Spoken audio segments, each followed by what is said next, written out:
Hey, how's it going, everybody? Ben Barredo here, the real estate pro with Keller Williams Realty, coming at you from Knoxville, Tennessee. And today I want to talk to you about something very special to me. So in this video, we're going to talk about creating an evacuation plan for your pets. And we're going to talk about that right now.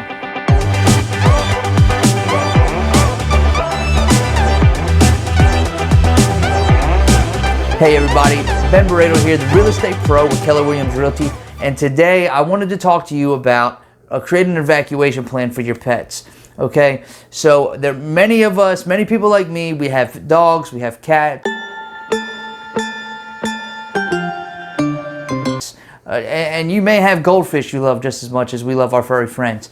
It doesn't matter, but when you do have pets, you are responsible for not just their well-being and their health, but you know, their livelihood in every situation.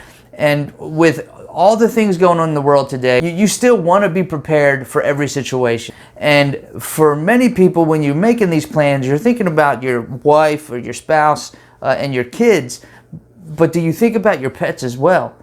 You know, so today I want to talk about just some things that you can do to be better prepared for a disaster, and also just to keep your pet safe in everyday situations. So the first thing that everyone does pretty automatically that I want to talk about is pet IDs.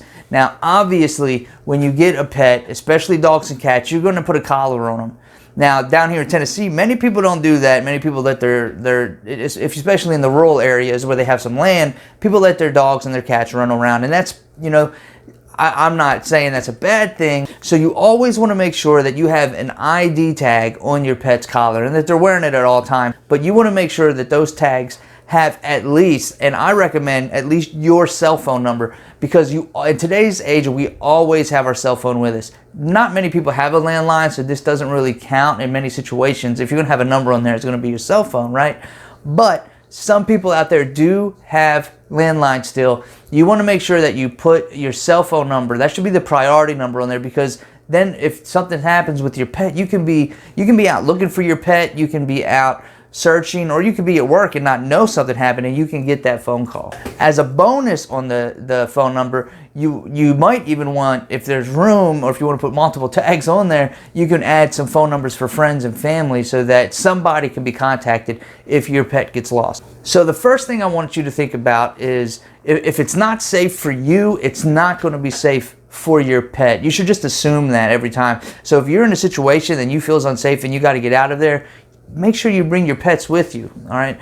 Why would you escape a situation and assume that your dogs and cats are going to fare decently well? So make sure that, again, if it's not safe for you and your family, then make sure you bring your pets with you. So the first rule when there's going to be a disaster is for you to evacuate early. You don't want to wait until you're 100% sure that it's a disaster, because then it's too late. Then that's when in disaster movies, where things get really bad, when you're stuck on the bridge in traffic and you can't get away from that tsunami wave, or the zombie apocalypse is already spreading like too fast for you to get away from.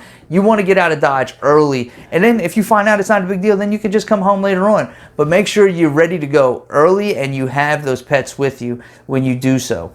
Number two is, for evacuating an area, is to make sure you have a safe place to go. Now, one of my personal goals is to have something like that for any situation, even if it's just a place to go hiking and get away for the weekend. It can also be a disaster getaway if it's away from large populations. So think about that and have an idea of where you want to go when you do evacuate. And if you don't have a second home, and maybe you don't have camping gear so you can go run off in the woods and hide from society until everything blows over, at the very least, start planning ahead.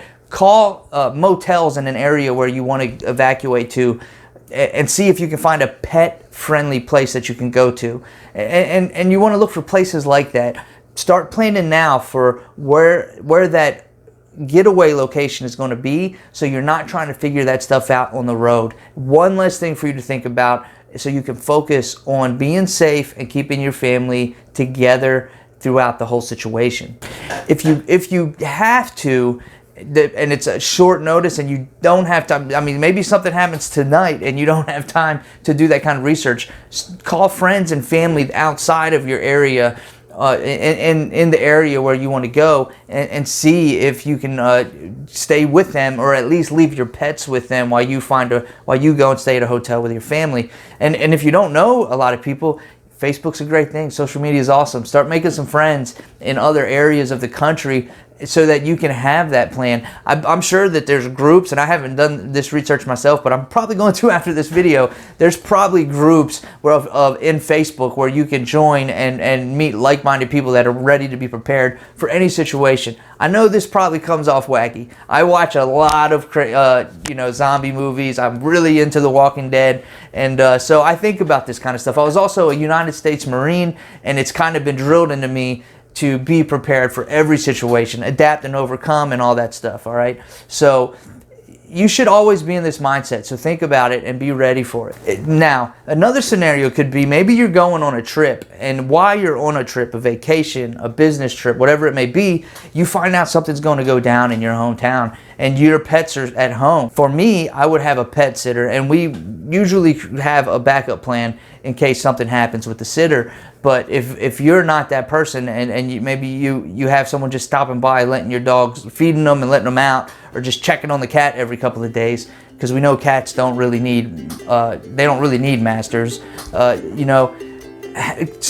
now, formulate a plan and a partnership with someone that can come and take your pets and take them to safety, just in case you can't be the one to do it. So that's everything for this video, guys. It was kind of dark. I hope it wasn't too dark for you, but these things are important, and I really want to provide tips and not just for things about real estate, but things that are important to us as people, as neighbors. So I hope that this got you thinking a little bit, and I hope that you can take these tips and formulate a plan that's going to make you and your family feel much safer about the future, at least as safe as you can feel in a scenario where you have no idea what's going to happen. So thanks for watching, guys. If you have any questions about anything I talked about, I got a lot of these tips off of the humanesociety.org website, so go there, check it out. All right, and if you need any tips about real estate, you know who to call. The name's Ben Barredo. Numbers below, emails below. I'd love to help you. I'd love to help your families out. No matter where you are in the country, there's always a Keller Williams agent out there that I can connect you with. And if you're in the Knoxville area, I would love to be your real estate agent for life. All right, thanks for watching, guys. Have a great day.